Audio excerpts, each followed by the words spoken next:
Investigators race to stop a serial bomber who sends his deadly parcels by mail.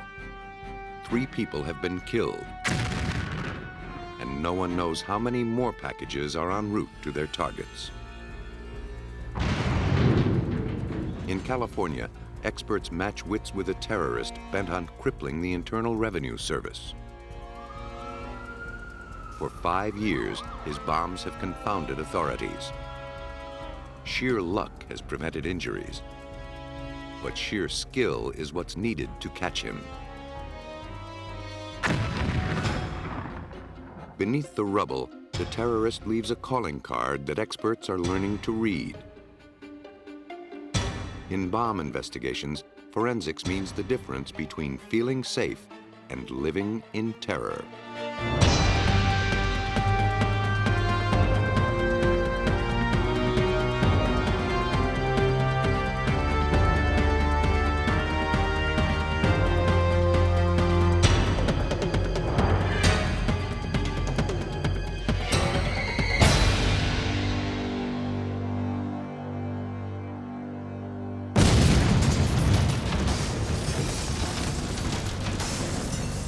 Fear is the terrorist's greatest ally.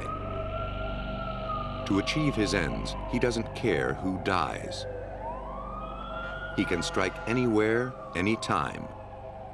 And though his crimes are carefully plotted, their effect seems horribly random.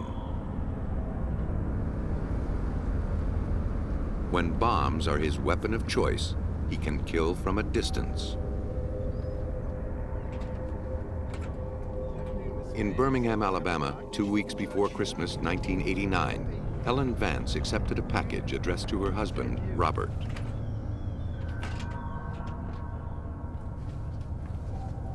Federal Judge Robert Vance came in from his yard work to find the package on the table where his wife was wrapping gifts.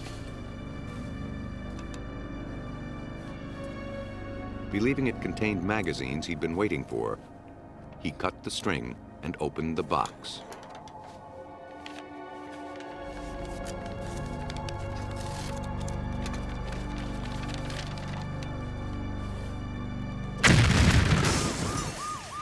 He was killed instantly.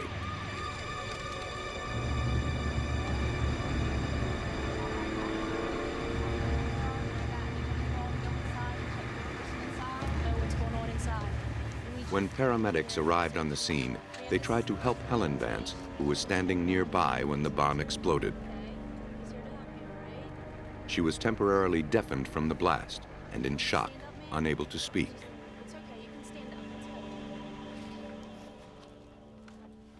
Forensic experts rushed to the scene to investigate.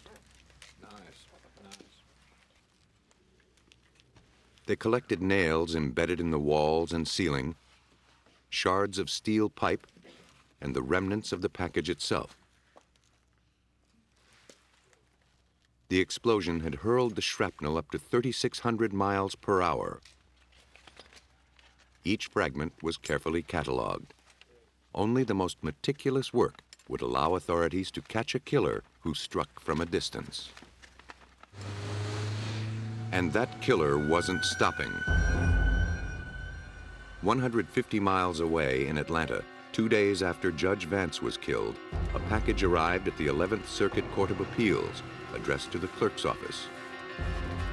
A routine X-ray revealed the ominous silhouette of a pipe bomb.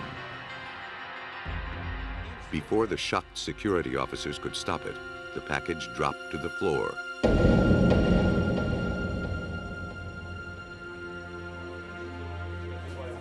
The officers immediately evacuated the building and called bomb technicians.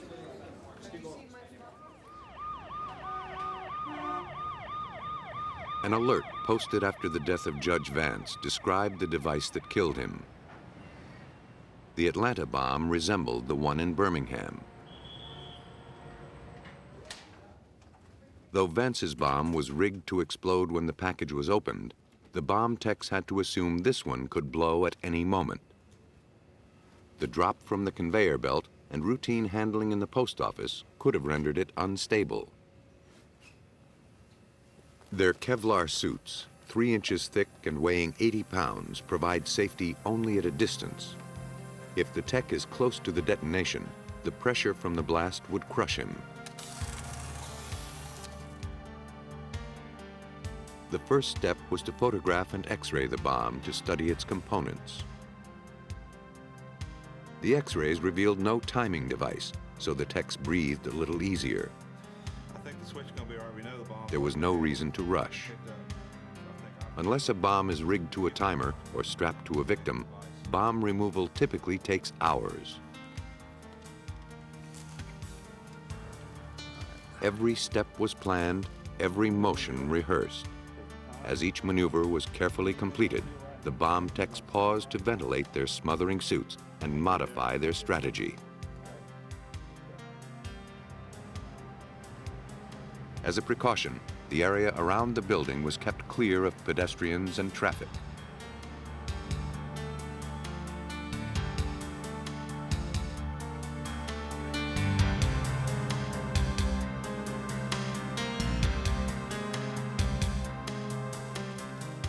Throughout the delicate operation, their hands remained uncovered to assure they kept a secure grip.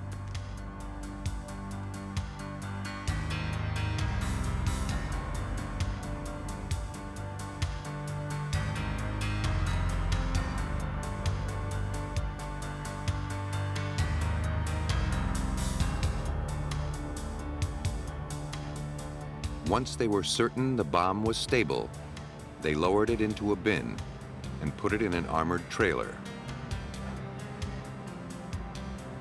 Police cars and motorcycles cleared a safe area around the vehicle. The convoy took the least populated route to the bomb range at the city landfill. The package was rendered safe, but this second bomb in 2 days had enormous impact. It suggested a serial bomber. Alcohol, tobacco, and firearms Special Agent Brian Hoback was assigned to the case. You got to remember who the targets were. 1, a judge, a federal judge. 2, people at the 11th Circuit Court of Appeals who had nothing to do with the judicial system other than administrative matters. But the bomber wasn't through.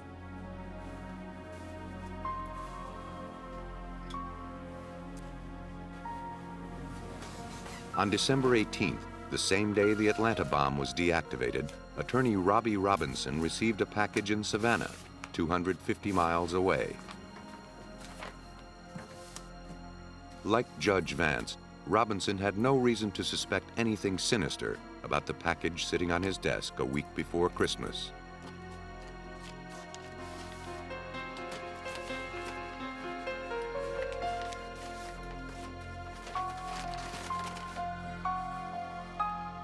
In an instant, he became the killer's second victim.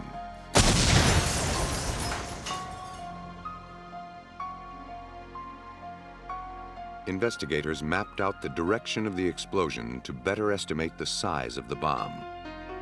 They set up a grid and began the tedious task of collecting even the tiniest shreds of evidence. When investigators go to a crime scene, they're looking for physical evidence. That evidence in a bombing scene is everywhere. It's on the ceilings, it's on the ground, it's in the walls, it's in the furniture, it's in the victim's body, it's on the victim's clothing. First, we photograph.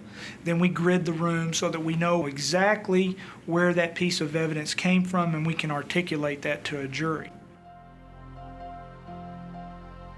We got down on our hands and knees and collected that evidence, sifted it, stick it over a screen, shake the debris to see if we can't find components of whatever the device was that exploded. In that particular case, it was a pipe bomb inside of a cardboard box. One of the more insidious aspects of the bomb was the fact that dozens of nails, seen here in X-rays of the victim's body, were packed around the pipe, increasing the deadliness of the explosion. These nails matched those from Judge Vance's bomb and the package intercepted at the courthouse in Atlanta. The wrapping, found almost intact in Robinson's trash can, was also comparable to the other bombs. With 3 bombs in 2 days, time was precious. Agent Hoback and his multi-agency team struggled to find a link between the three targets. Why would someone single out this particular lawyer, judge, and court building? The bombing seemed like random strikes against the legal system. If that were true, the bomber would be hard to predict and harder to catch. They couldn't anticipate who the next victim might be, and it was likely that the bomb was already in the mail. His shot is peeled backwards on that. In the lab, experts studied the nails, pieces of pipe, bits of wire, and package remnants collected from the exploded bombs. They took inventory of the most minute details. Barely perceptible markings, fragments of logos, tiny pieces of packaging, all may lead to manufacturers or retail outlets or directly to a killer. But in this case, the items surviving the blast were too generic to tell them anything.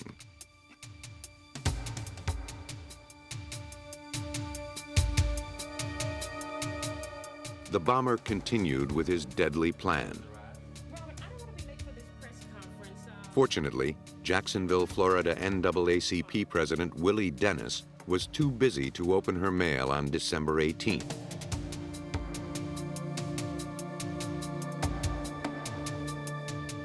Learning of Robinson's death in Savannah and warned by her friends to be wary of any packages, she called her secretary the next day to advise him not to open the parcel on her desk. What she later did was call the sheriff's department down there in Jacksonville and requested them to look at a package that to her seemed somewhat suspicious.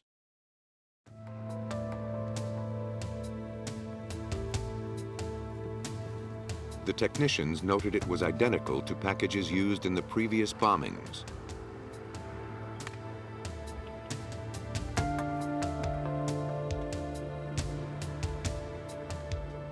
They photographed and x-rayed it to see if their suspicions were justified. You got a power supply, you got wires going into an unknown dense substance. The x-rays disclosed a device that matched the other bombs, so investigators had the advantage of knowing what they were dealing with. First thing we want to do is disrupt. The technicians used a mechanical device to disable its firing system. The package had been successfully ripped apart. Still wary of an explosion, technicians carefully pulled the unexploded pipe bomb from the office while maintaining a cautious distance.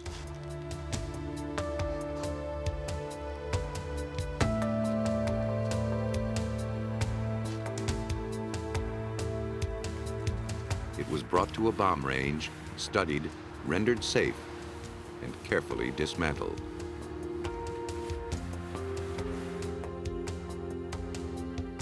Left behind in the office were the now familiar nails and brown paper with red and white mailing labels. Like most mail bombers, this one affixed more than enough postage to assure his package was delivered. This parcel also contained something surprising, a roll of hate mail. It included a copy of a threatening letter sent to a Jacksonville television station. The postmark linked it to an Atlanta post office. So now the agents knew the bomb was probably sent from Georgia. The physical evidence was building. These strongly worded letters put right-wing fringe groups high on the list of suspects. The ATF assembled a task force to outsmart the bomber. Terry Pelfrey, a bomb technician with the Georgia Bureau of Investigation, was called into the group's monthly lunch meeting. My role in the investigation was to first look at right-wing groups that were located in Georgia. These included the Ku Klux Klan, the Aryan Nation members, Christian Identity Church Movement members, and skinheads. We had informants in each of these groups. Some of the informants ranked as high as Grand Dragons in these groups, which were the leaders of the Ku Klux Klan. There was no talk within the right-wing movement groups that would give us any indication of bomb suspects in these groups. At the December 19th meeting, an ATF agent outlined the similarities among the recent bombing incidents.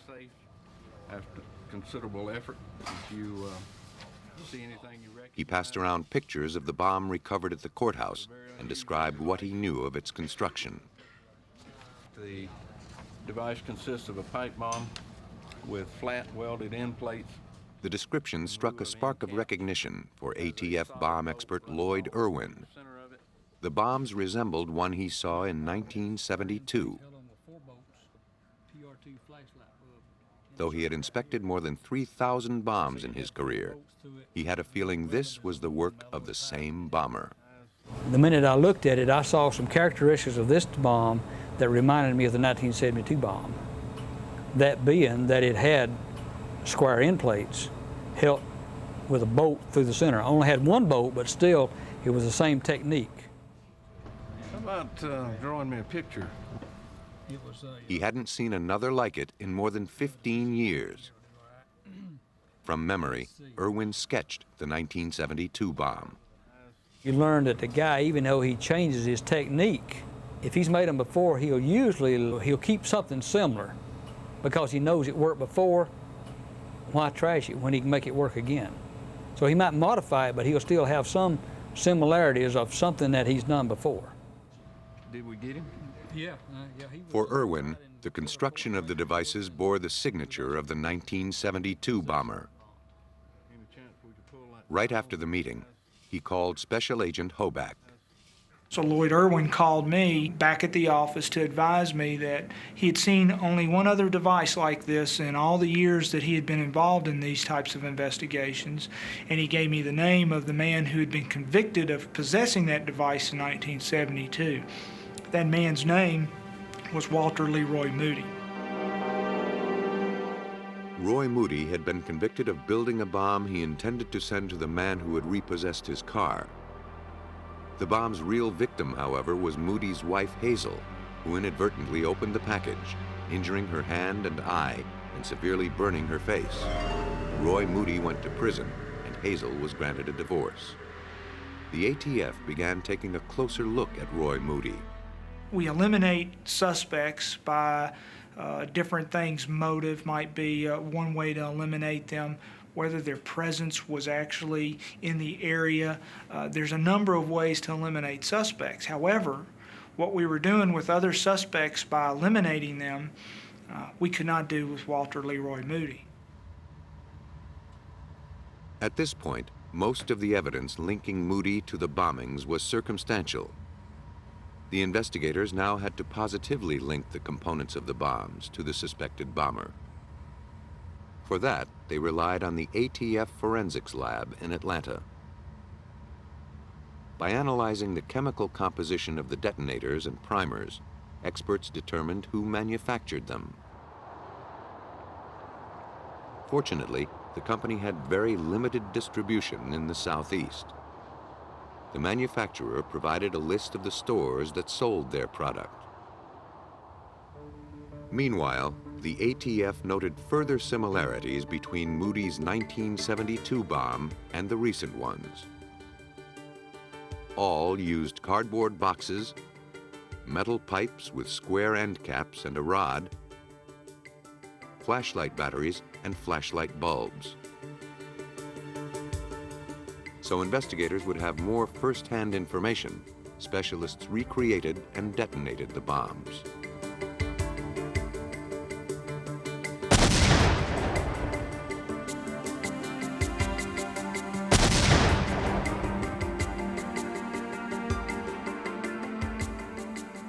When powder packed inside a sealed pipe is ignited, it quickly converts from solid to gas.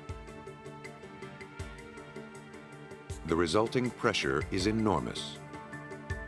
In an instant, the pipe bursts, sending razor-sharp fragments of steel and nails in all directions at deadly speed.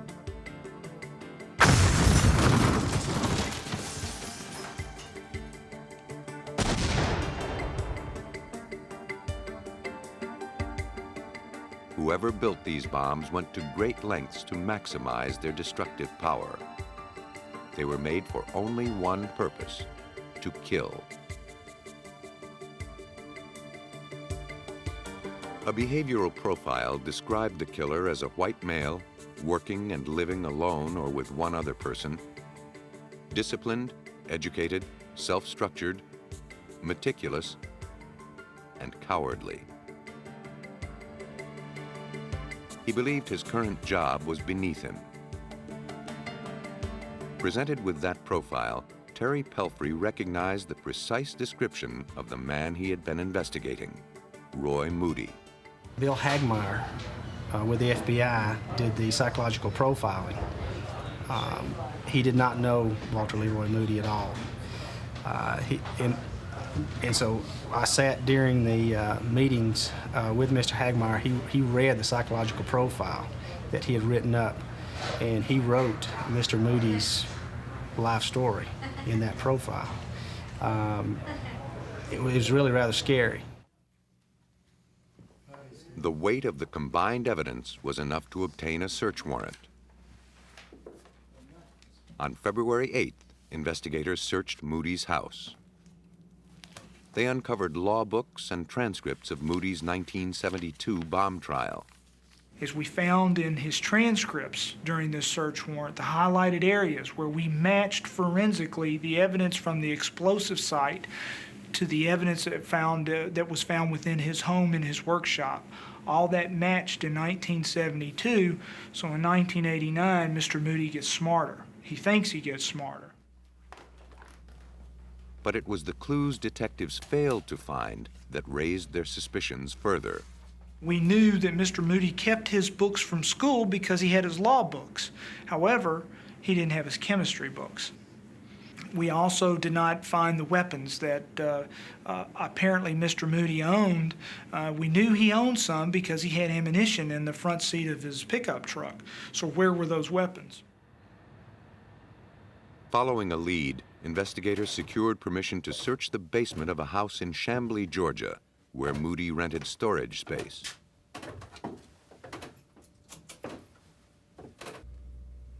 They found a pipe with caps screwed onto each end. The caps had holes drilled through them, and one of the ends had a nut welded atop it, ready for a rod to be threaded through. One of the investigators on the scene was ATF Special Agent David Hicks. All ATF agents are trained in our basic school to identify improvised explosive devices, and the most basic and most commonly used improvised explosive device in this country is a pipe bomb. And so when you see a pipe nipple with end caps affixed, I automatically think that potentially we've got a pipe bomb. Hicks took the pipe to chemist Lloyd Irwin, who suspected Roy Moody's handiwork early in the investigation. Irwin scraped the pipe in search of explosive residue.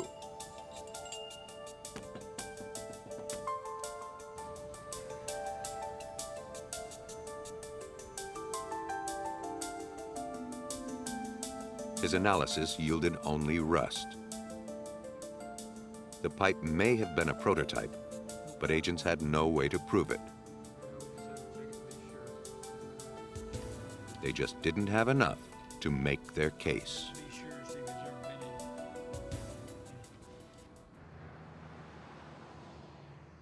In their search for more evidence in the mail bombings, investigators went to stores that sold the brand of primers used in the bombs. Their hunt led them to the Shootin' Iron gun shop in Griffin, Georgia. An employee remembered selling a 4-pound keg of Red Dot smokeless powder and 4,000 handgun primers in December of 1989.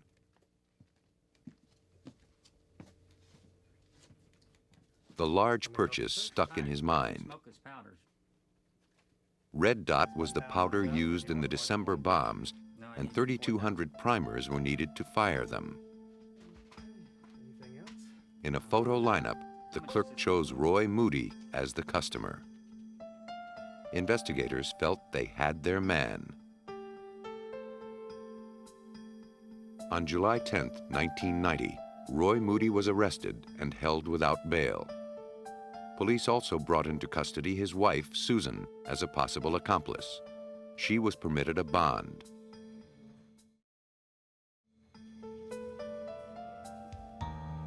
Susan Moody was allowed to plead guilty to a lesser charge of conspiracy in exchange for her complete cooperation. She told investigators how she had been a servant to Roy almost since the day they met in 1981.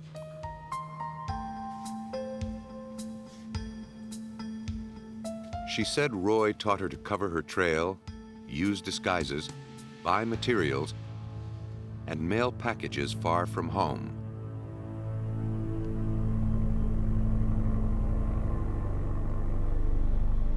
She also offered the name of Roy's former cellmate. When investigators searched his house, they found footlockers with Moody's name on them. They contained the missing guns and chemistry books. Agents also found ammunition, a bomb diagram, and an arc welding unit.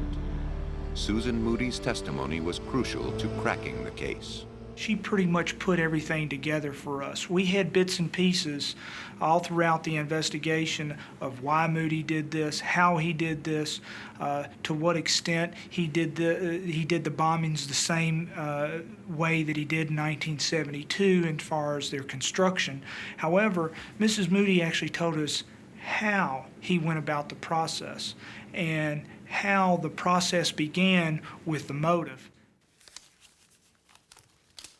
And what was that motive? Roy Moody had a history of frivolous litigation. Most of his cases were thrown out of court. He was desperate to become a lawyer so he could fix what he considered to be a flawed system. But he was denied the bar exam because of his 1972 felony conviction for creating the bomb that injured his first wife. When he failed to have the conviction overturned, Moody swore revenge against the judicial system. He started with Judge Robert Vance, who had written an opinion denying his appeal. Moody was caught through dedicated investigative work, detailed forensics, and the sharp memory of bomb investigator Lloyd Irwin. We have a computer system at ATF that matches up bomb components, and it's a very valuable computer system, and we're continuously refining that computer system. It's amazing what it can do. You can enter the components you have from a device, and it will tell you if there have ever been any similar devices constructed. Well, in this particular case, Lloyd beat the computer, and there's no substitute for experience like Lloyd has. The legal system that Roy Moody felt had failed him did not fail the citizens he terrorized. In June 1991, the jury sentenced him to 7 life terms plus 400 years, later changed to the death penalty. Moody's twisted agenda relied on the U.S. mail to deliver his bombs to specific people. But other terrorists are not so particular about who they murder. The Oklahoma City bombing was thought to be a strike against government. In the process of destroying the building, 168 citizens were killed. When a terrorist targets the government, there's no predicting how or when he'll attack.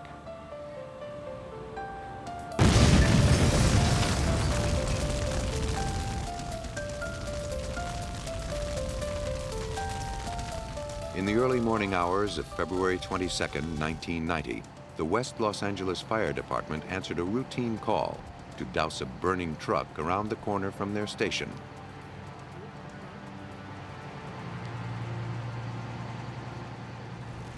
But this was no standard vehicle fire. The truck, parked in front of an office building, contained 5 55-gallon barrels and clusters of pipes in its bed, all tilted toward the building. The pipes were improvised mortars designed to lob pipe bombs. Some had already launched. To keep the barrels from rupturing, firefighters used gentle pressure to cool them and extinguish the fire. Bomb technicians were called in. Members of the Los Angeles Police Department bomb squad rushed to the scene. As they suited up, firefighters explained what they had found. bomb squad detective Joe Powell realized that a huge catastrophe was narrowly averted. The fire department described that the drums were cherry red hot because of the fire, and they put the fire out with the water hose that they normally use. The fire department was extremely lucky that the device did not detonate on them when they were putting the fire out. Powell's primary concern was to be sure there were no secondary devices, so he checked the 5th floor, where windows had been broken by the homemade mortar rounds.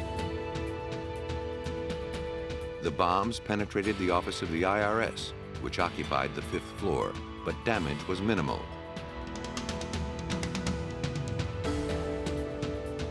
Then he and his partner cautiously approached the truck.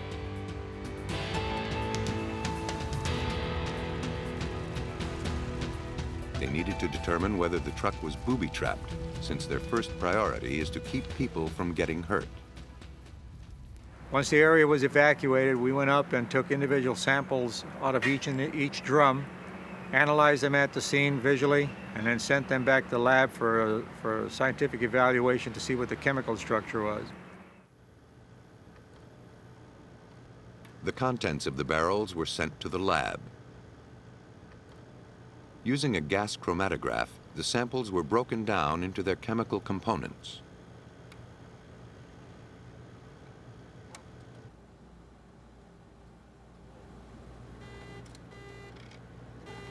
The tests determined that the substance inside the barrels was ANFO, an unstable mixture of ammonium nitrate and fuel oil. The truck contained more than 200 gallons of ANFO. To understand the destructive potential of that much explosive, the LAPD performed a test explosion in the California desert.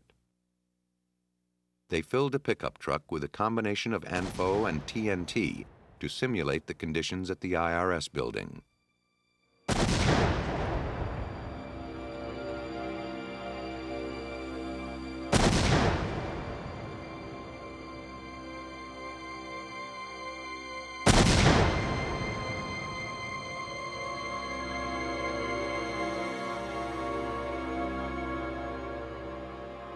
The truck had been obliterated.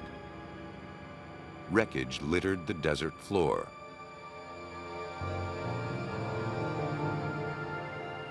Nothing recognizable was left behind. In an urban setting, the damage from such an explosion would have been colossal, says FBI Special Agent Nick Boone. That is almost the equivalent of 1,600 pounds of TNT. This is a high explosive. The blast would have gone out in all directions and done extreme damage for many blocks. The only thing that would have made it more devastating is had this same truck been confined as if in the parking garage, the effect would have been something like Oklahoma City. In fact, the parking garage was the scene of a potential bombing less than 2 years earlier. In that case, too, disaster was narrowly averted.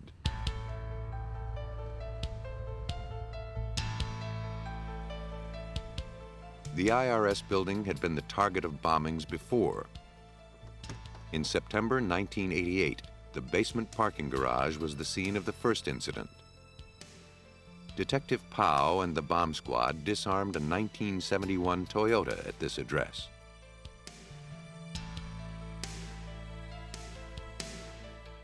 It contained a water heater filled with ANFO.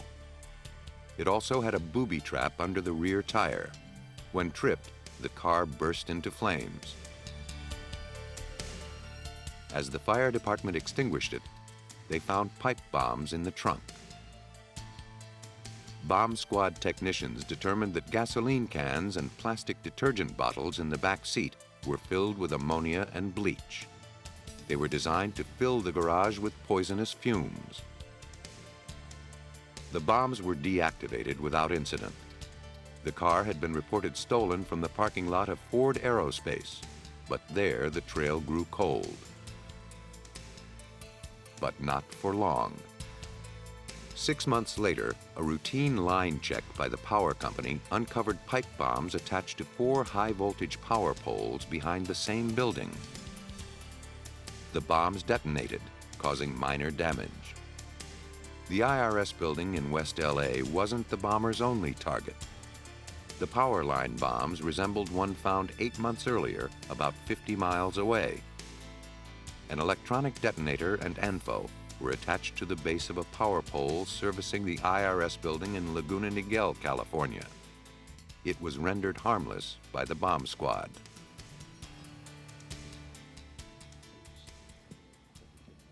It was clear the bombings were related.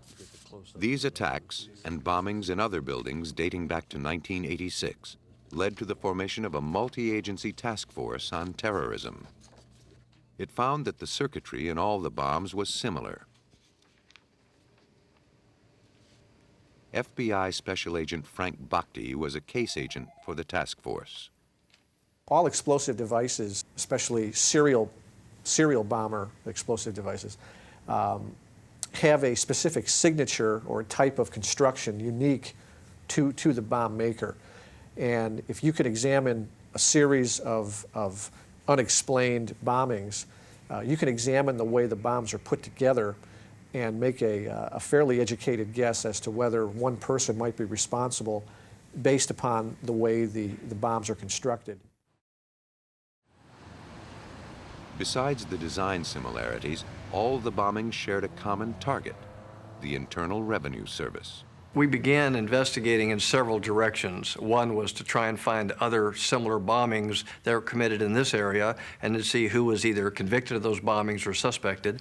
We also went in the direction of states' rights, anti-government, anti-IRS groups, because they would logically be the kind of people that might attack the buildings and go after IRS. A potential lead arrived in the mail. In letters sent to the newspaper and to the IRS building, a group calling itself Up the IRS Incorporated claimed responsibility for the truck bombing, as it had the 1988 car bomb attack. Boone considered the letter authentic, as it contained information about the bomb not made public. The envelopes were addressed by hand, giving investigators a writing sample, but they had nothing to compare it against. A more immediately helpful clue was a digital watch used as a timing device. Investigators believed the bomber was trying to show off his high-tech skills, but to no avail. The alarm on the watch used to ignite the truck bomb wasn't set properly, so the device didn't detonate as planned. Even so, the circuitry of the bombs provided the first clear lead. Many components were built exclusively for the military and were unavailable on the street. That suggested the bomber had some contact with the high-tech industry. The fact that the car used in the garage bombing in 1988 was stolen from the parking lot at Ford Aerospace gave LAPD Detective Bob Nelson an avenue to pursue. We learned later on in the investigation, as we went through the components, that there were certain identifiable wires and electronic components that were directly attributed to the Ford Aerospace location. However, there was no estimate as to when they were actually utilized. There was no date or any way to tell if it was an old surplus item or something current. Nelson and Boone were certain the bomber was a past or present employee of Ford Aerospace. But the company employs thousands. The detectives had no way of narrowing the pool. Thanks to the swift action of the West Los Angeles Fire Department, one of the most pivotal clues was preserved. The serial number from the truck used in the 1990 bombing was traced to its last registered owners. Mr. and Mrs. Orozco had sold it for $500 in December of 1989. Okay, does it run? According to Mr. Orozco, the buyer hardly spoke, asked few questions, and seemed anxious to leave.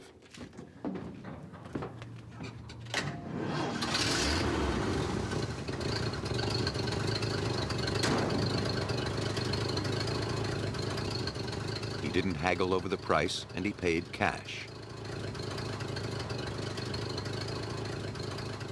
The name he signed on the title form was James T. Harmon.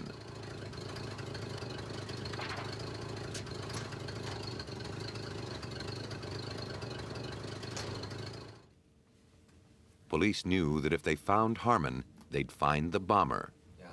But what did he look like?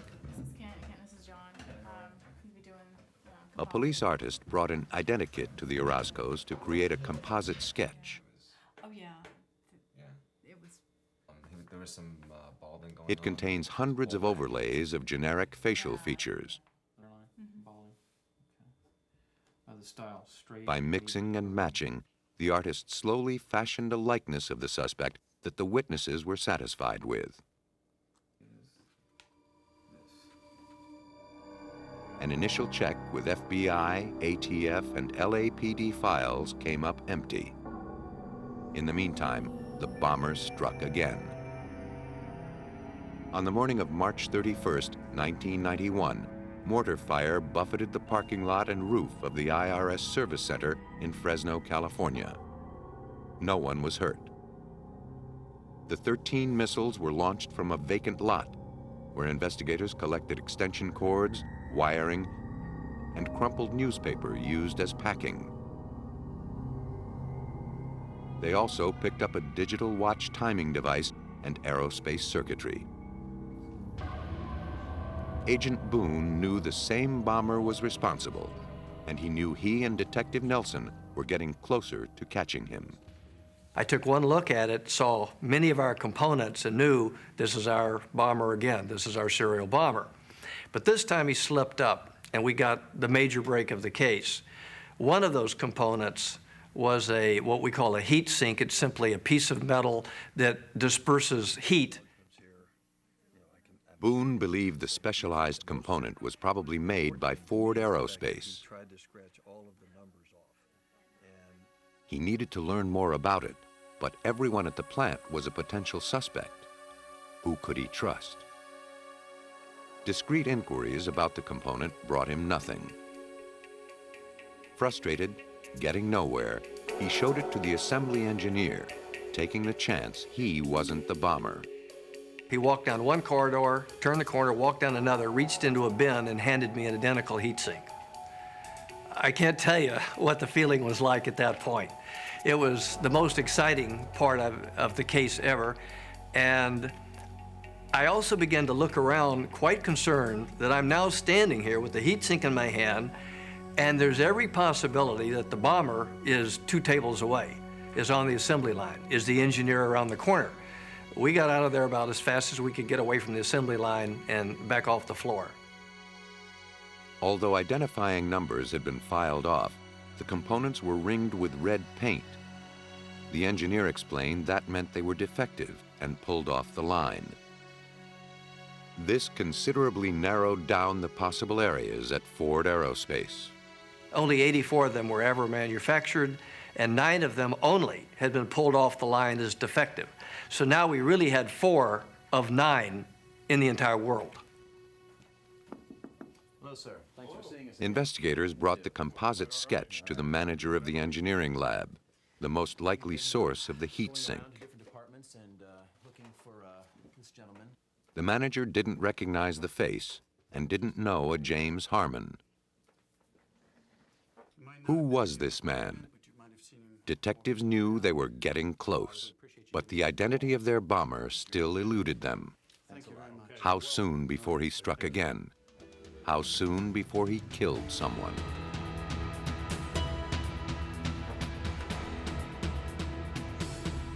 As their search for the bomber continued, Agent Boone and Detective Nelson received a call from the lab manager. After thinking about it, he did in fact recognize the face in the police sketch.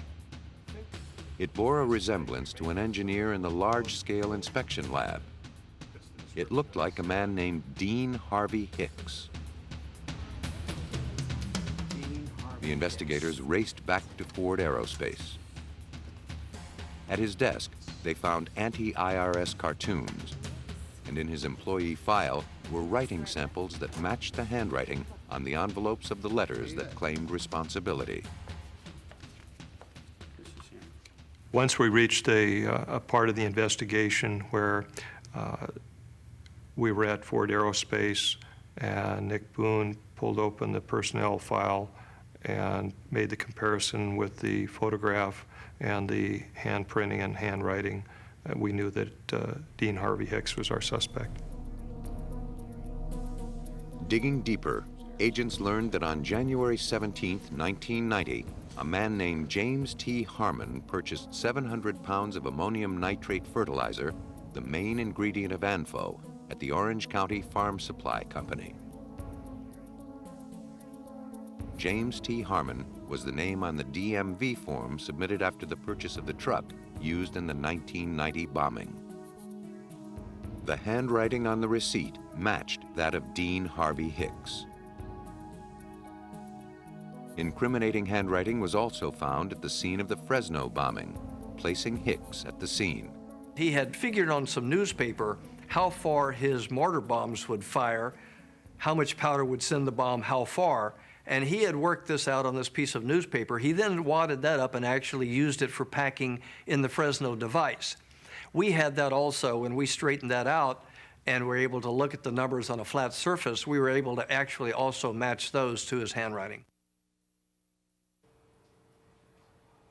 Agent Boone and Detective Nelson tallied the evidence. Hicks had been off work when each of the bombs was planted. He had access to all of the items linked to Ford Aerospace. He matched the description of the purchaser of the truck used in 1990, and his handwriting matched the letters claiming responsibility. But detectives didn't know if he was acting alone. Before they arrested him, they kept an eye on him.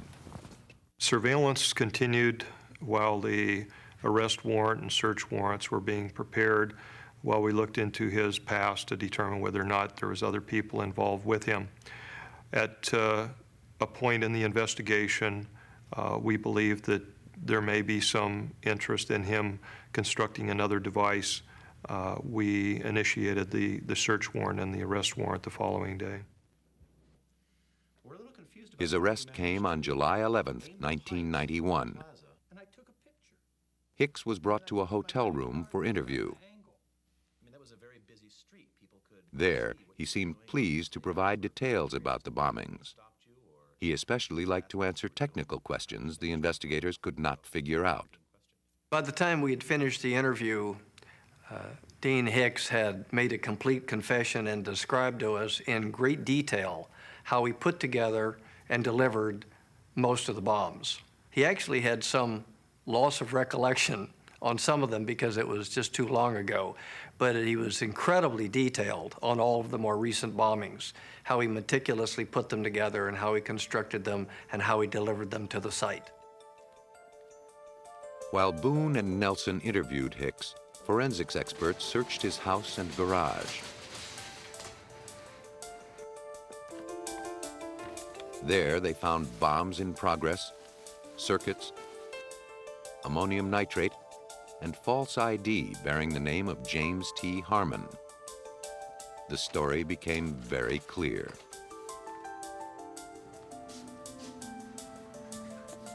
His co-workers at Ford Aerospace knew that Dean Harvey Hicks despised the IRS.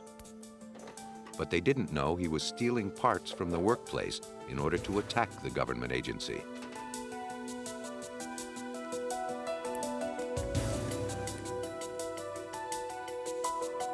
In 1981, Hicks had claimed an $8,500 income tax deduction, a contribution to an organization that the IRS did not consider nonprofit.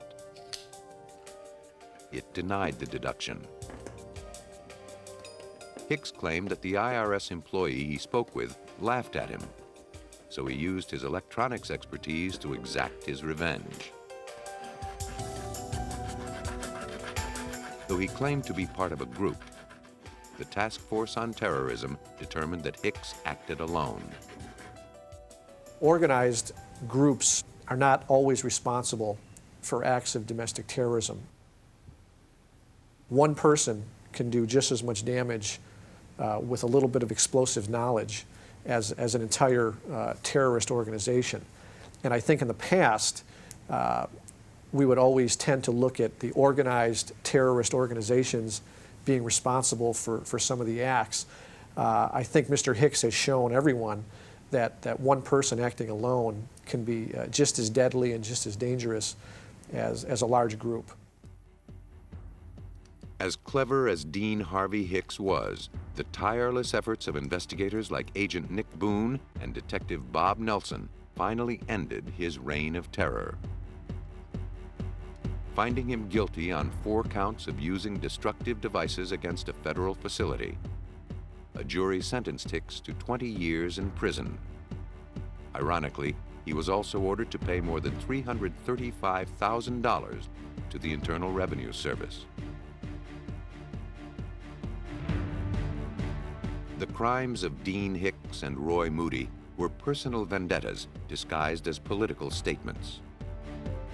Like all acts of terrorism, the senseless deeds of these desperate men accomplished nothing. Despite its mystique, terrorism is a crime like any other. And like all crimes, the perpetrator can't help but leave clues behind. With each new case, forensic detectives refine their ability to trace those clues back to the criminal.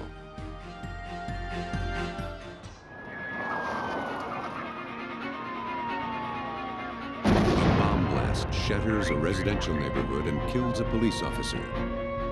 What's left are a million scattered fragments and no apparent motive.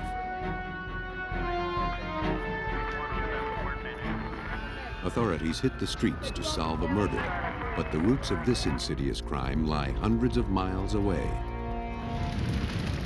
Shops are bursting into flames in Southern California. But it takes investigators years to learn the arsonist's devastating pattern. Some crimes go beyond the scope of local law enforcement and into the realm of the Bureau of Alcohol, Tobacco, and Firearms. The felon who sets fires, builds bombs, or traffics in weapons isn't just breaking the law. He's committing a federal offense.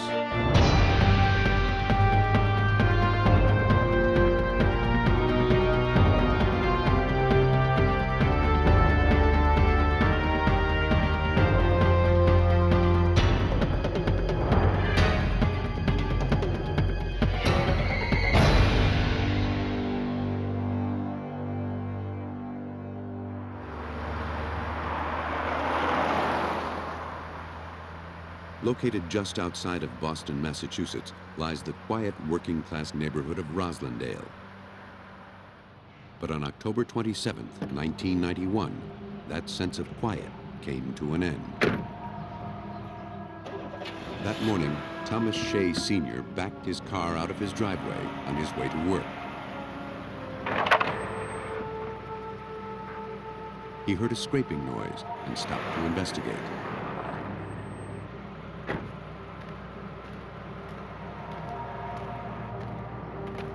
He found a small black box on his driveway.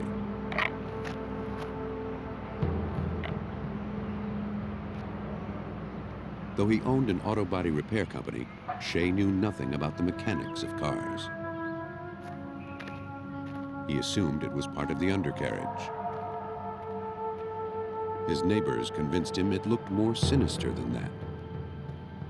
They urged him to call the police.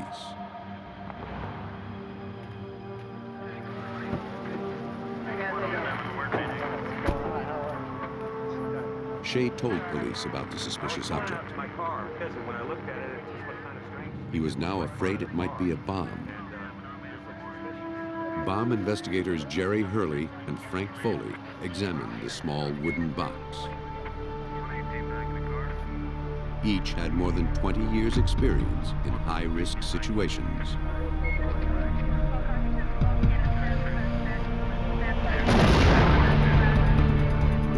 But this time, something went wrong. Hurley and Foley were severely injured by the blast. According to ATF Special Agent Jeff Kerr, the police did what they could until help arrived.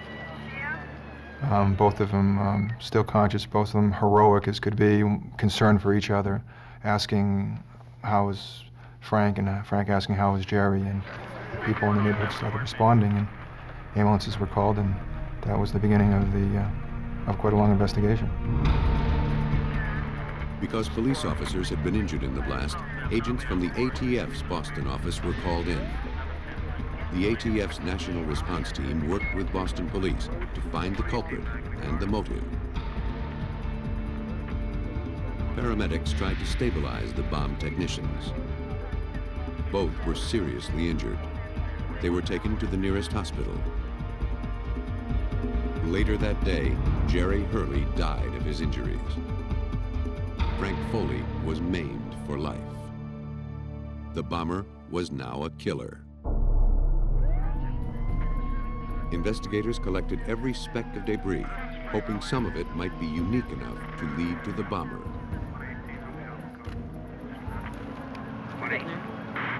Most of the fragments were common electronic components. Toggle switches, soldered joints, electrical tape, batteries.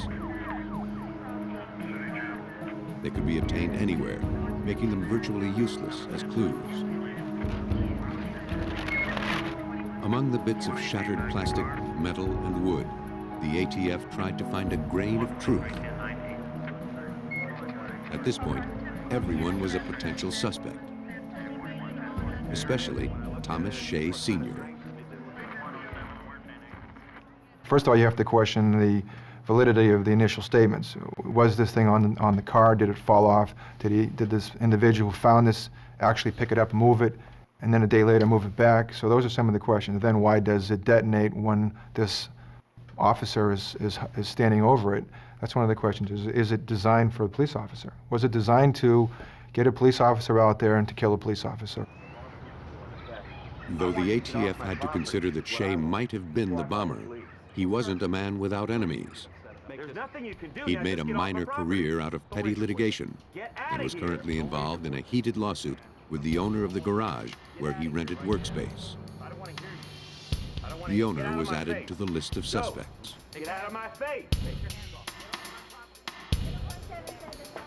Later, another member of the Shea family appeared on the scene. Okay, Tommy, why don't you have a seat for me? Shea's estranged teenage son, Tommy, heard about the bombing on the news. He rushed to his father's house, but when his father's girlfriend wouldn't let him in, he went to the police station to find out what happened. He seemed genuinely concerned. After investigators filled him in, he answered some routine questions and left. The ATF would have to focus their attention on the physical evidence. All of the material collected at the scene was sent to the ATF lab.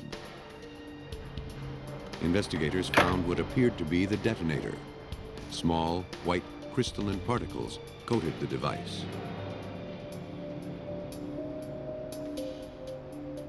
The material was determined to be unexploded dynamite. The technicians reasoned that the explosive had been taken out of its original casing and rewrapped to make it fit inside the bomb. The wrapping also provided the next clue. Bits of colored paper clinging to tape.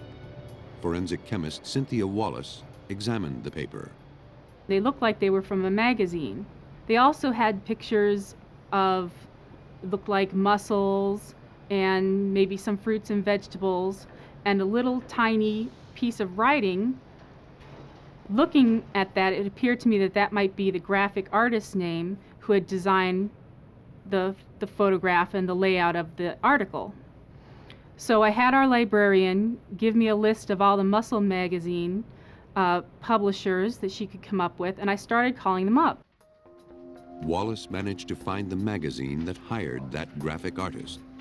With the publisher's help, she even found the issue and page number of the layout. She asked for a list of local subscribers.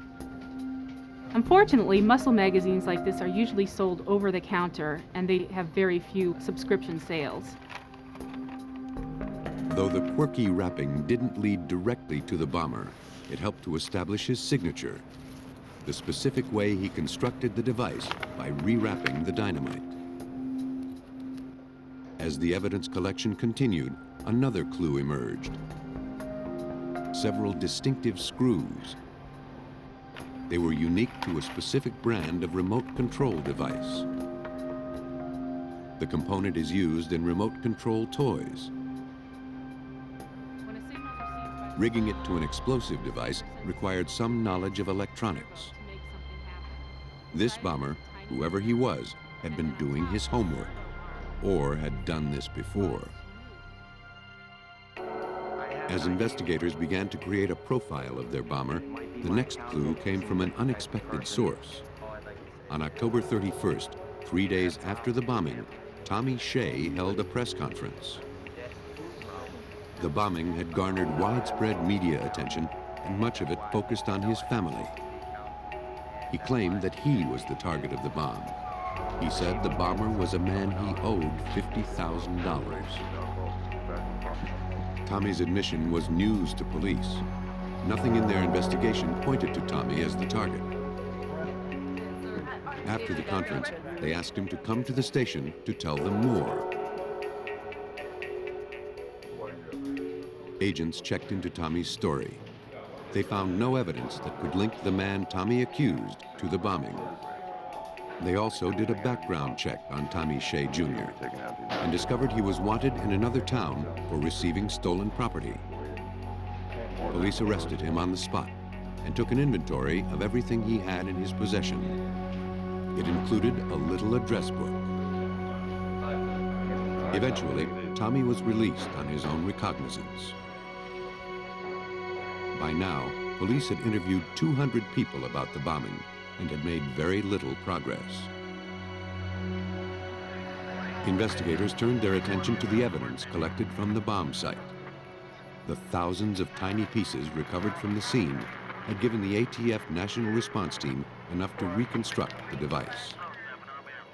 They passed its description to various police departments. Before long, Special Agent Kerr got his next lead. One very astute detective remembers a 1986 incident where there was an explosive incident, and he provides that police report and that information to the agents that were down there. They bring it back. There's some similarities to this device, minor similarities, but similarities nevertheless. In that incident, 5 years earlier, a truck had been damaged by a remote control bomb resembling the one that detonated at Shea's house. The main suspect in the case eventually cooperated with authorities and avoided a prison sentence. His name was Alfred Trinkler. Somebody said, wouldn't it be weird if that name was in Tommy's book? And went back to the back of it, to the T's, and sure enough, there it was. Yeah, come on in, fellas. What can I do for you today? On November 6th, a week after the bombing, investigators paid a visit to Trinkler at his home, a short distance from Boston. He had his own small electronics and communications equipment company. He was very cooperative, even sketching for the police the bomb he built in 1986. He denied knowing Tommy Shea and agreed to take a polygraph. Later, he changed his mind about taking the test. Alfred Trinkler certainly seemed like the front-runner on the list of suspects. The problem was that the police had no physical evidence to tie him to the scene. To build their case, or to remove Trinkler from suspicion, the ATF tried a different tack. Investigators of the bombing in Boston knew that the device that killed Officer Hurley resembled the handiwork of Alfred Trinkler. But they didn't know if the fatal bomb was a common design or a unique one.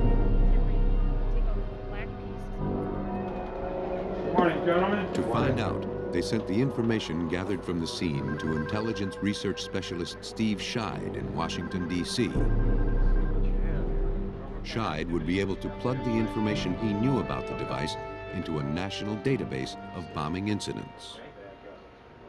We were looking for remote control bombs. We were looking for bombs that had magnets attached to them, bombs that had electrical detonators. We were looking for particular types of switches and batteries. The ATF database sifted through 14,000 bombings and came up with 7 hits. And of those 7, 5 were eliminated because of a clear motive or because they'd been solved.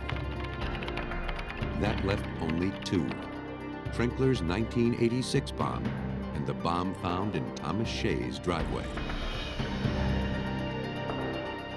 No matter what equation they used, the answer was always Alfred Trinkler. Agents believed that Trinkler and Tommy Shea Jr. worked together on the bomb, but investigators had little physical evidence to tie the 2 men together. No thanks. All right, thank you. Agents visited electronics stores. In one, a clerk identified Tommy from a photograph. He also found a receipt for merchandise purchased on October 18th, just 10 days before the explosion. It showed electronic components purchased by someone named Ashy, Shea, with the letters rearranged. The store was across the street from a building where Trinkler had been installing a microwave tower. You all right on that beer, man? Yeah. Agents still hadn't clearly identified why Trinkler and Shea would want to kill Tommy's father. What you need for this? Shea's friction with his father wasn't a convincing enough motive. Then, agents turned up a better one. Thomas Shea Sr.'s lawsuit against the garage owners. If Shea won his suit, he stood to gain $100,000. Tommy Shea had made some inquiries to the attorney handling the case for his father, that what happens if my father dies? Where does the lawsuit carry on? And he was informed, yeah, the lawsuit carries on to his heirs, which would be his 4 children. Days before the bombing, Tommy had also told a friend that he was going to get a large sum of money. A warrant was issued for Tommy Shea and Alfred Trinkler.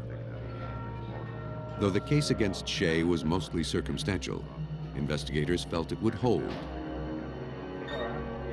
Tommy Shea must have thought so too. Shea confessed to buying the bomb components and placing the device under his father's car. He said that Trinkler told him what to buy. Trinkler built the bomb. Alfred Trinkler denied any involvement, even though the evidence was stacked against him. Tommy Shea pled guilty to conspiracy to cause the death of a public servant and abetting the illegal use of explosives. He was sentenced to 12 years. Alfred Trinkler's resolve never weakened. He never talked, and he was sentenced to life in prison. Trinkler and Shea formed a conspiracy of 2, but often a seemingly simple crime can expose a vast network of corruption. In this case, some of the names have been changed. December 9, 1996. Washington, D.C. paramedics responded to the scene of a shooting in the southeast area of the city. They found a young man unconscious, apparently the victim of gang-related violence. His name was Laura Henderson.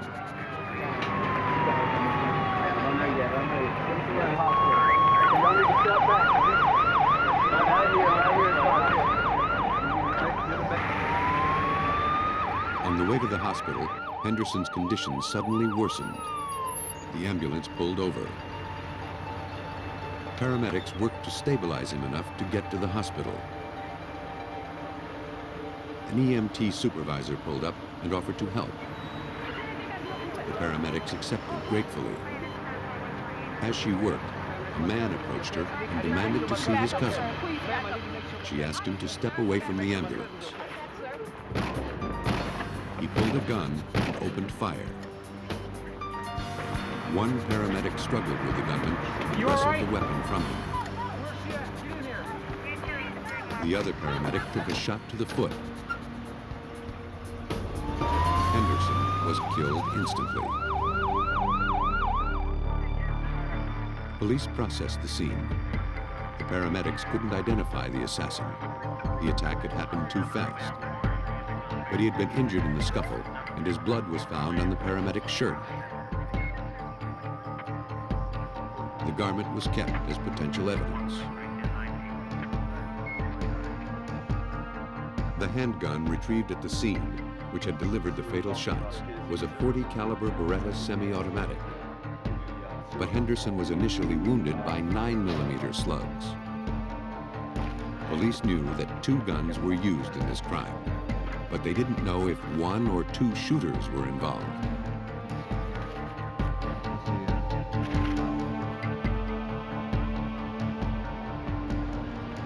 Interviews with potential witnesses and people from the neighborhood yielded the tip that cracked the case.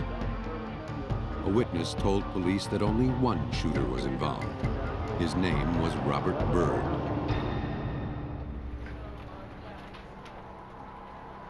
A few days into the investigation, an informant, feeling it was now safe to come forward, told police that on the night of the shooting, she heard Robert Byrd ask a friend to hide a gun in his stepmother's home. How long have you known Mr. Byrd? Tell me what happened. What? Police followed up the tip with a search warrant. They talked with Byrd's friend, who denied being involved.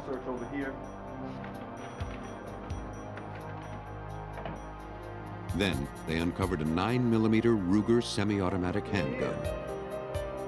You sure there are no firearms in this house? Found what we're looking for. The weapon was sent to the police lab.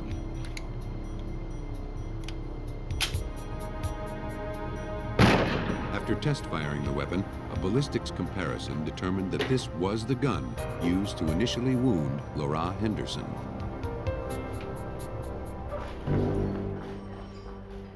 Robert Byrd was arrested. A warrant was issued for a sample of his blood. DNA testing compared it with the blood found on the shirt. It matched. The odds that the shooter was someone other than Byrd were 1 in 1.5 billion. Byrd was sentenced to 58 years to life for 1 count of first-degree murder and 5 counts of assault. That's where the case might have ended, except that one of the guns used to convict Byrd, the 9mm Ruger, was part of a much bigger story.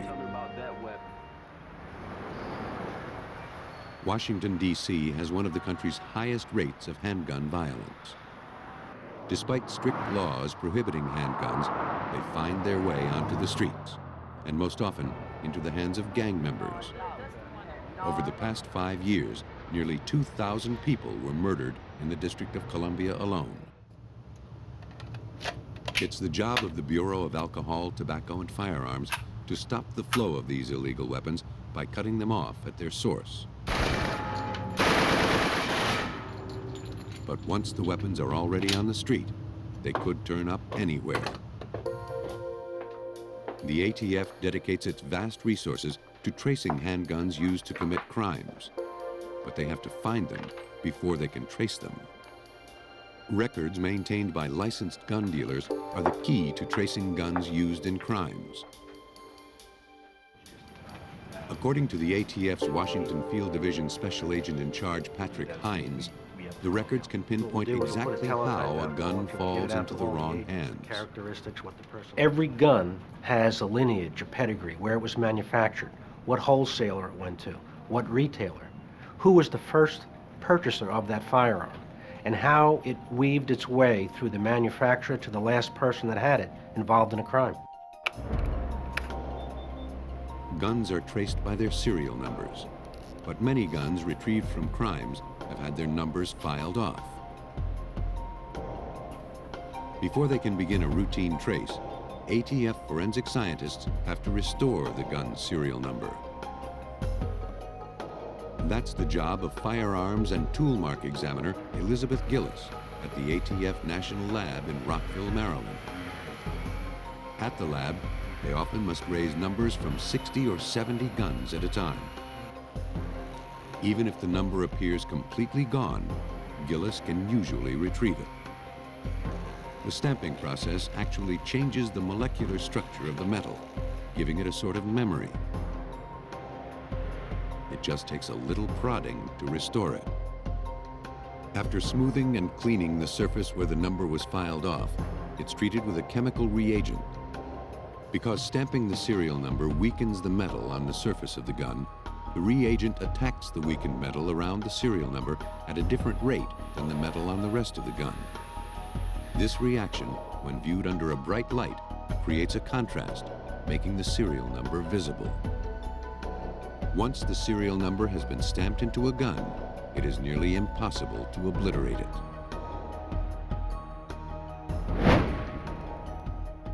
It's almost like indented writing, like if you wrote on a pad of paper and you tore off that first sheet that you had written on, the sheet below, typically you can see an impression of what you wrote on that first page.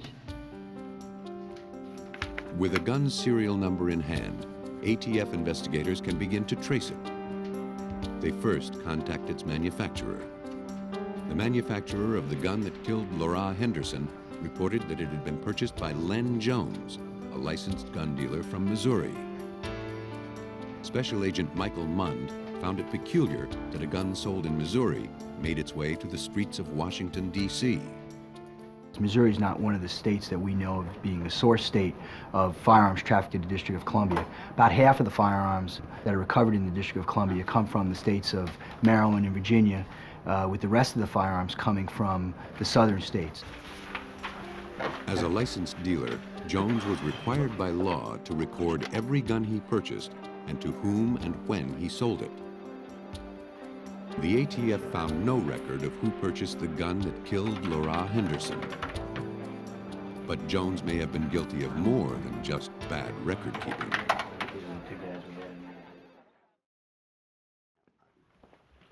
Hoping to find the source of the gun that killed Laura Henderson, the ATF paid a visit to Len Jones. His records indicated that he'd bought 106 handguns. But a check of gun manufacturers determined that between January 1994 and February 96, he had bought more than 1,500 guns. This was a blatant violation of federal gun dealing laws.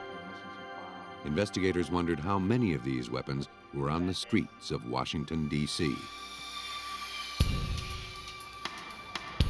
It wasn't long before they began to find out. While they were investigating Jones, 4 more crime guns were traced back to him. Most were in the hands of juvenile offenders and were confiscated shortly after he'd sold them. When ATF agents confronted Jones, he came clean. He told investigators that between July 1994 and March 1996, he had sold over 1,000 handguns to a pair of dealers from Tennessee. ATF agents located the dealers, who said they sold the firearms they had bought from Jones at gun shows outside of their home state of Tennessee. The two had run roughshod over firearms laws. Not only is it illegal to sell handguns across state lines, the two didn't even have a license to sell weapons in the first place. They faced up to 10 years in prison. But the two were just one link in the chain of criminals that was delivering guns into the hands of juveniles and other offenders in Washington, D.C. The ATF was willing to work a deal if the dealers would share the names of some of their customers. They told investigators that one of their best customers was a man named Calvin, also from Tennessee. Over the years, they had sold Calvin more than 200 guns. They said that Calvin had bought semi-automatic pistols, mostly 9mm and .38 Rugers and Lorsons. But the two men didn't know where Calvin lived, or even if that was his real name. They told the agents he was an African-American man who drove a station wagon.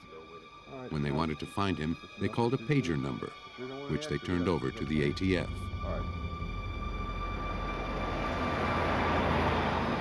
Agents learned that the pager number belonged to a man named Calvin Brown. They got his address in Nashville, Tennessee. In November 1996, agents began their stakeout.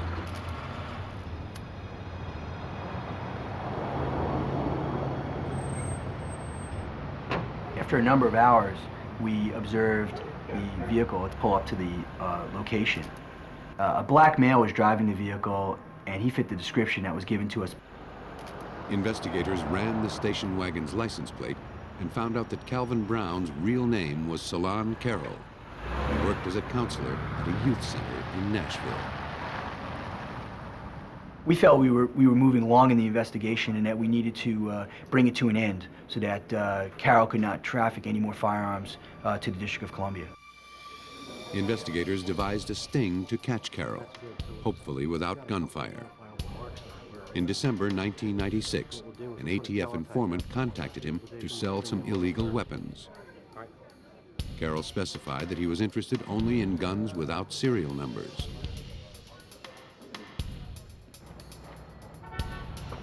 On January 15, 1997, they met in a motel parking lot. Carroll purchased 19 pistols and an automatic MAC-10 machine gun for $3,000, with an additional $1,550 to be paid later. When Carroll got out of the car to retrieve the guns, ATF agents moved in.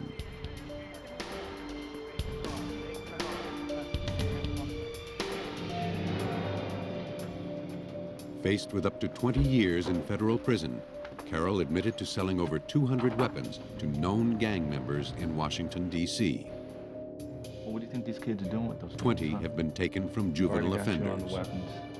Crimes committed with these guns include burglary, armed assault, and murder. One of those weapons was sold by Salon Carroll to a gang member in Washington, D.C. The gang member, in turn, sold it to Robert Byrd.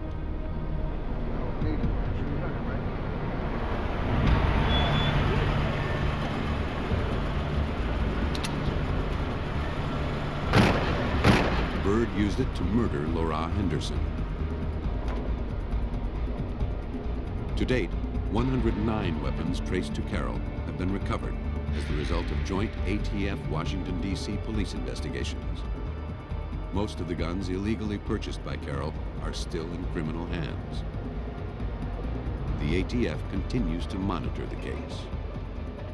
This is only scratching the surface of crime that can develop from this legacy of death and of illegal firearms trafficking. We don't know where these other firearms are going to show up. We only hope that other people do not get hurt or murdered by them. For some, that hope is already in vain. Len Jones was sentenced to 16 months for illegal sale of firearms. The dealers in Tennessee avoided jail time by cooperating with the ATF. And Salon Carroll was sentenced to 5 years in prison and 3 years of supervised release. At his sentencing, the judge referred to him as the dealer of death. By trafficking illegal weapons hundreds of miles from his home, Salon Carroll distanced himself from his crimes. Other criminals like to work from the inside.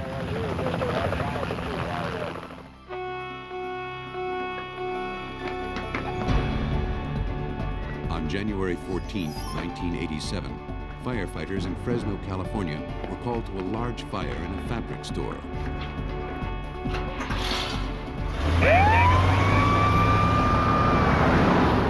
It was the beginning of a rash of suspicious blazes. Over the next 4 days, 7 fires were set or attempted in and around Fresno, Tulare, and Bakersfield.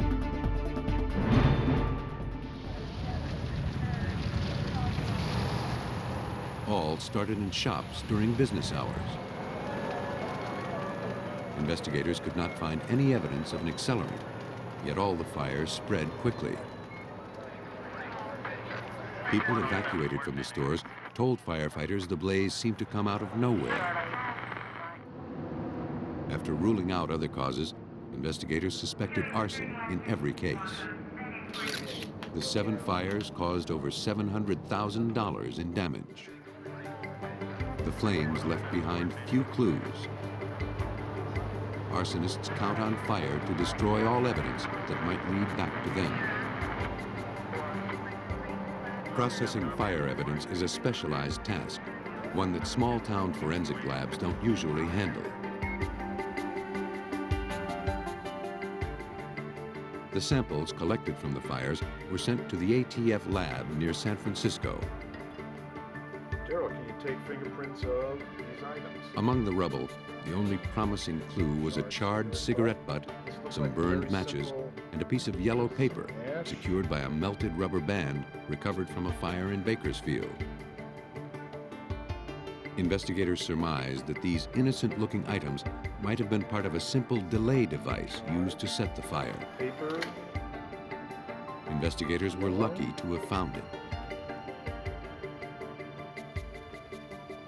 ATF senior technician Darrell Classy tried to raise fingerprints from the blackened remains of the incendiary device. It was a challenge in the fact that the paper was charred, the matches were partially burnt, and the cigarette butt had already been burnt, so that there was very little clear, clean space left to find identifiable latent prints on. To perform the analysis, Classy soaked a sample of the burned material in a chemical called ninhydrin. Shake it up so we thoroughly... The solution reacts with the amino acids present in perspiration residue in a fingerprint. The evidence is bathed in the ninhydrin solution, and if a fingerprint is present, the chemical turns it purple. Tests on the matches and cigarette yielded nothing. Classy was able to raise a single fingerprint from the yellow paper. Or the clean surface. Authorities in Bakersfield compared it to the prints of the firefighters who recovered the device, to be certain that they hadn't accidentally left the print. It didn't match any of them. The next step was to submit the print to California's automated fingerprint system, which contained the prints of known criminals. Maybe the Bakersfield investigators were dealing with an arsonist with a police record. But their arsonist had no matches, and that meant authorities had no suspects. Until the arsonist struck again and left more clues behind, investigators could do nothing. The case and the clues were filed away and all but forgotten.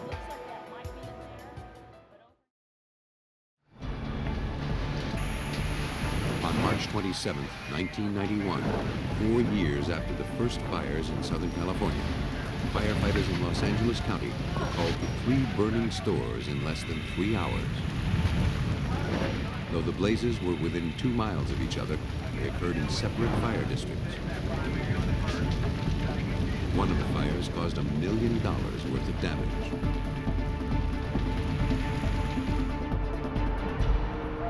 In another of the fires, investigators again found the remains of the same type of delay device made from a cigarette and yellow paper.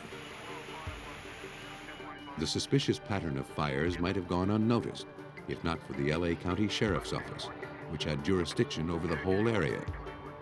The sheriff suspected a serial arsonist and notified the ATF.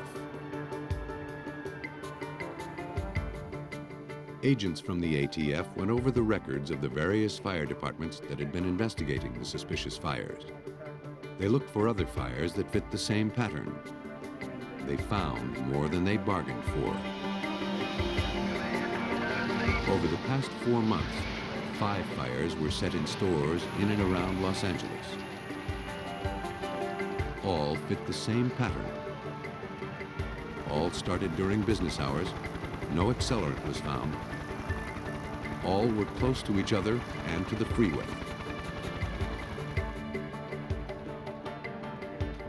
On March 31st, 1991, 4 days after the Los Angeles fires, the ATF convened a task force to find other fires in Southern California that fit the pattern.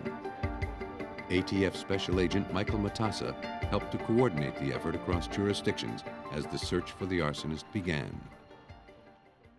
Well, at that point, we start interviewing witnesses, employees at these stores, customers at the stores, trying to find out if anything suspicious is known. We start conferring with other investigators to see if they've had similar fires in their jurisdiction. Investigators in the lab continued to pore over the evidence collected from the fires. Much of the important pieces had been consumed by the blazes. What was left did not yield many useful clues.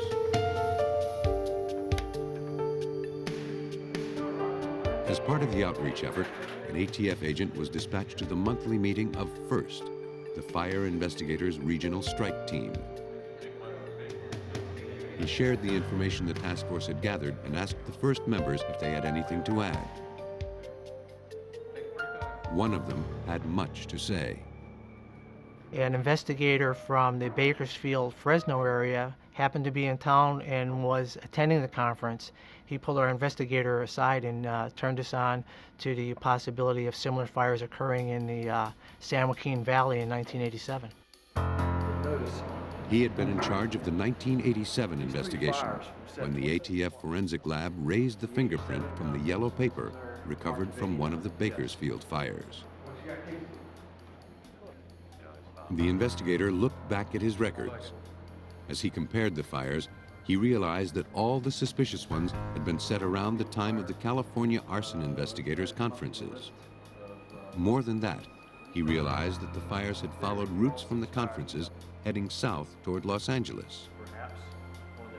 The implications were chilling. The ATF now had to consider the possibility that the man they were looking for was a fire investigator turned serial arsonist. As the task force delved deeper into the fires in Southern California, they discovered a series of 5 fires set in Atascadero, San Luis Obispo, and Salinas. They all fit the pattern of the previous fires, and all were set on the same day after an arson investigator conference. As the ATF gathered files from various districts in Southern California, the pattern grew clearer. They discovered that a total of 5 delay-type devices had been recovered from these fires. Each was constructed from cigarettes, matches, and yellow paper.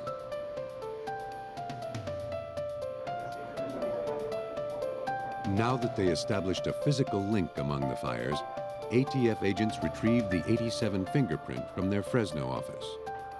They submitted it to the Los Angeles Sheriff's Department automated fingerprint system, which accesses state employees as well as criminals.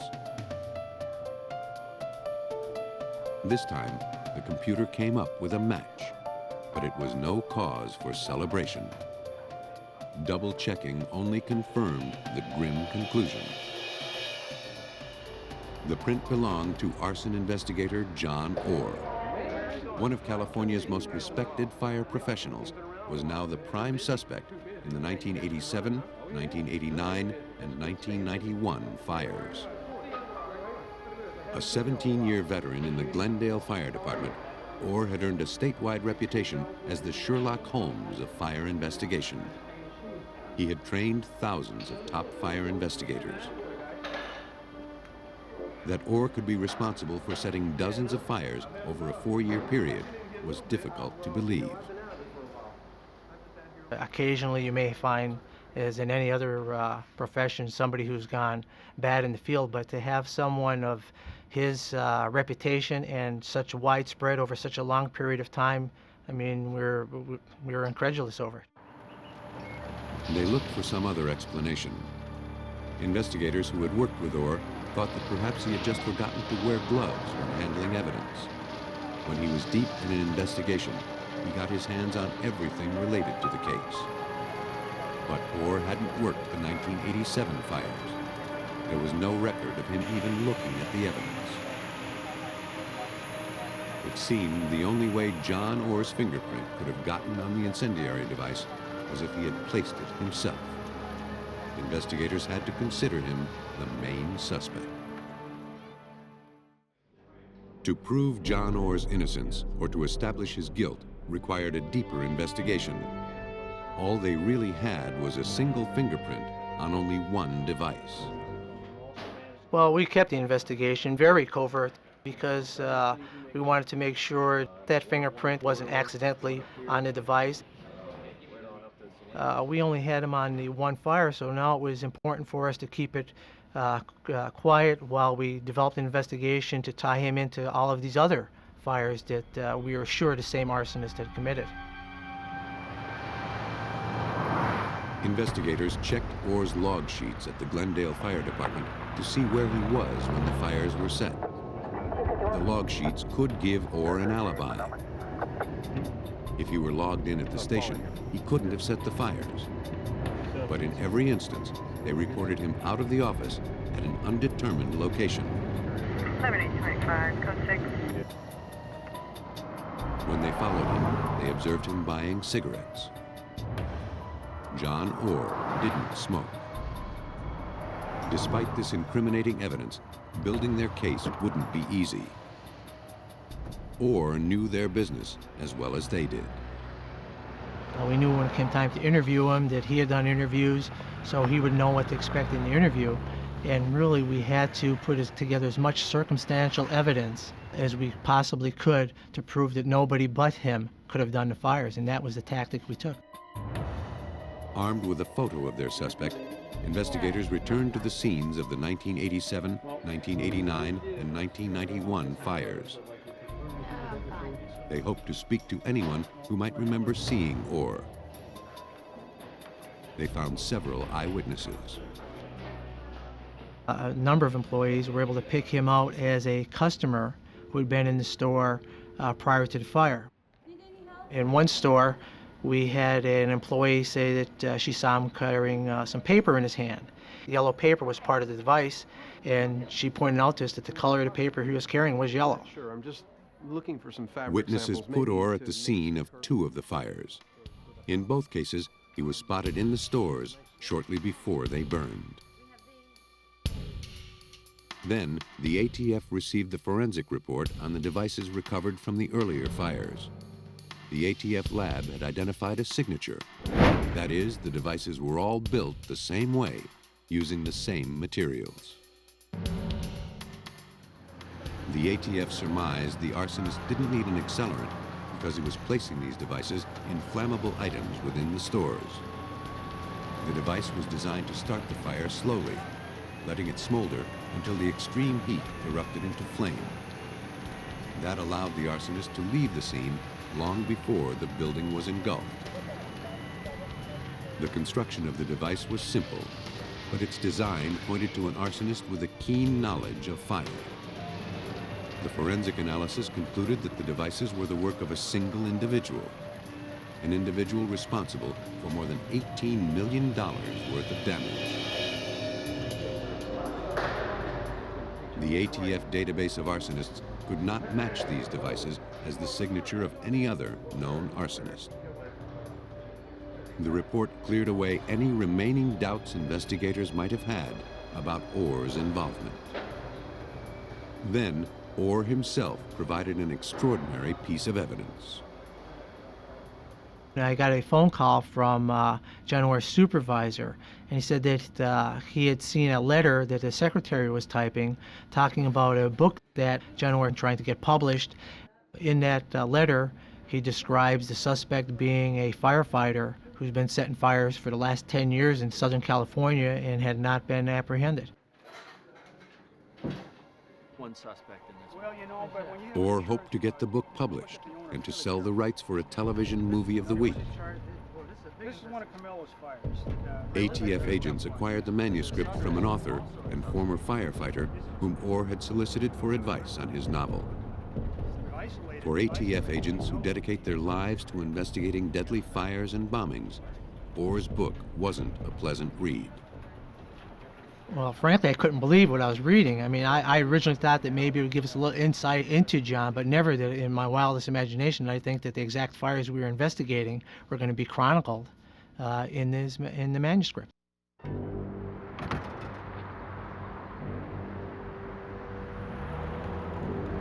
ATF agents arrested John Orr on December 4th, 1991.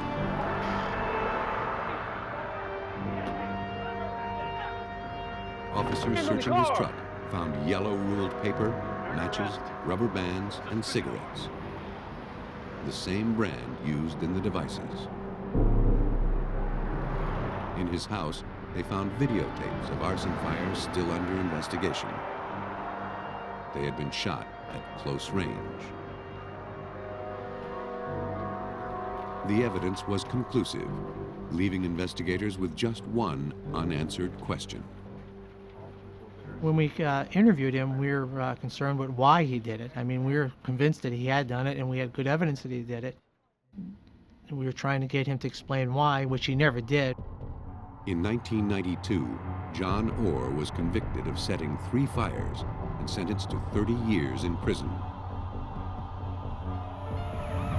In September 1998, Orr was convicted of murder when investigators linked him to a 1984 fire that claimed the lives of 2 store employees, an elderly woman, and her 2-year-old grandson. The jury deadlocked 8-4 in favor of the death penalty. Orr received life plus 20 years.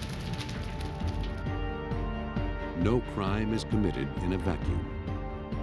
When an offense involves weapons, explosives, or incendiary devices, solving it depends on finding a pattern. It's the ATF's job to see the big picture and pin down the culprit.